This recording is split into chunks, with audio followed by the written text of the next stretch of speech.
Welcome to This Explainer. Today, we're diving deep into the 20-year war on terror. We're going to explore exactly how a single, incredibly tragic morning in 2001 triggered a sprawling, two-decade-long global conflict. We'll be looking closely at those initial events, the sweeping legal shifts that followed, and the massive global fallout of the entire post-9/11 era. Here's our roadmap for today. We'll start with the initial catalyst of 9/11, move into the rewriting of domestic rulebooks, explore the global battlefield, and finally, we'll weigh the staggering human and economic toll. Let's jump right in. Section 1, The Catalyst. September 11th, 2001. We really have to ground our entire understanding in this morning, when 19 al-Qaeda terrorists hijacked 4 commercial airliners, resulting in nearly 3,000 deaths. You know, what's truly mind-blowing here is just the sheer speed at which the dominoes fell right after the attacks. I mean, look at this timeline. By day 3, the legislative foundation for war was already laid.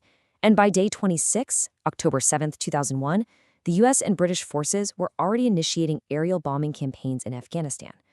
That officially kicked off a conflict that would last for 20 years. Let's zoom in on day 3 for a second with the Authorization for Use of Military Force, or AUMF. This piece of paper was basically the legal bedrock for everything that followed. It essentially gave the government the green light for the military actions of the next 2 decades, authorizing the president to use all necessary and appropriate force against anyone tied to the attacks. And honestly, the craziest part, this authorization is still in effect today. Just 9 days post-9/11, President George W. Bush stood in front of a joint session of Congress and really set the tone for the nation's response. He pledged to defend freedom against terrorism, which outlined what would very quickly become a global campaign.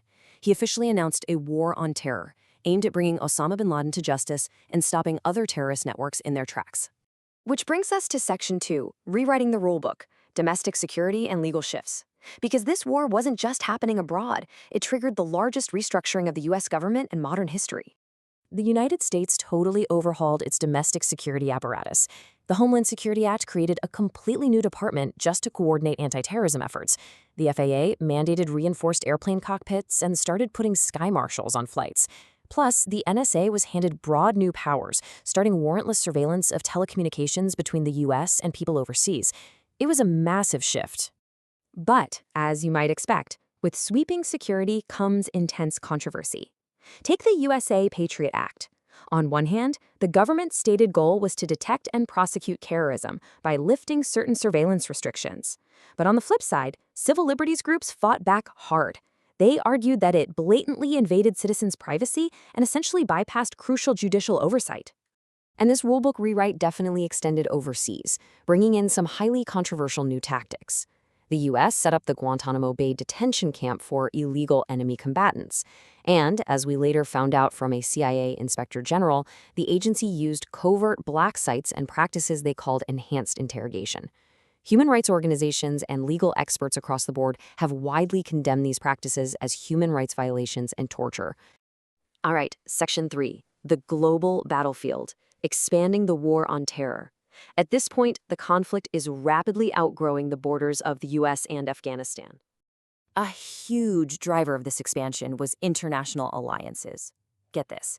For the very first time in its entire history, NATO invoked Article 5 of its charter. It's a Cold War-era principle that says an attack on one is an attack on all. By invoking this, the response immediately turned into a massive international coalition effort. Geographically, the map just exploded. What kicked off as a hunt for al-Qaeda and the Taliban in Afghanistan quickly spilled into Iraq in 2003, drew in factions over in Pakistan, and even involved counter-terrorism operations against groups like al-Shabaab in Somalia. The war on terror became a truly global operation. We're talking airstrikes, drone campaigns, and ground troops across multiple continents. Flash forward nearly a decade to May 2011. The intense manhunt finally concludes when Osama bin Laden is killed during a U.S. military raid in Pakistan. But here is the wild part. While the original catalyst of the war was essentially addressed in 2011 with his death, the broader global conflict didn't just stop there. In fact, the war in Afghanistan and operations in several other regions kept going for another full decade. Moving to our final section, the staggering toll, the data behind the decades. Let's take a step back and impartially look at the ultimate human and economic aftermath based on data from the Costs of War Project. $8 trillion. I mean, that is a number so astronomical, it's honestly hard to even wrap your head around. But that is the sheer economic scale of the response when you combine Homeland Security spending with the direct costs of these post-9/11 wars. It represents a colossal shift in national resources. But the finances are only half the story. The human cost is just profound. 38 million. That is the conservatively calculated estimate of people displaced by the post-9/11 wars. We're talking about massive populations forced to flee their homes across Afghanistan, Iraq, Pakistan, Syria, and several other nations caught up in these sweeping conflicts. And then, tragically, there's the loss of life. We're looking at a staggering estimated 4.5 to 4.6 million total deaths across the war zones. This includes roughly 900,000 direct deaths from violence. The rest are calculated using metrics that estimate how many more people die from indirect consequences, things like destroyed infrastructure, starvation, and disease.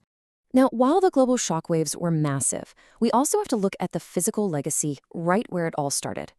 Today, those initial sites are marked by resilience and solemn remembrance. One World Trade Center opened its doors in New York in 2014, sitting alongside the 9/11 Memorial and Museum. And there are beautiful, dedicated memorials in Virginia and Pennsylvania as well, honoring the nearly 3,000 lives lost on that very first morning.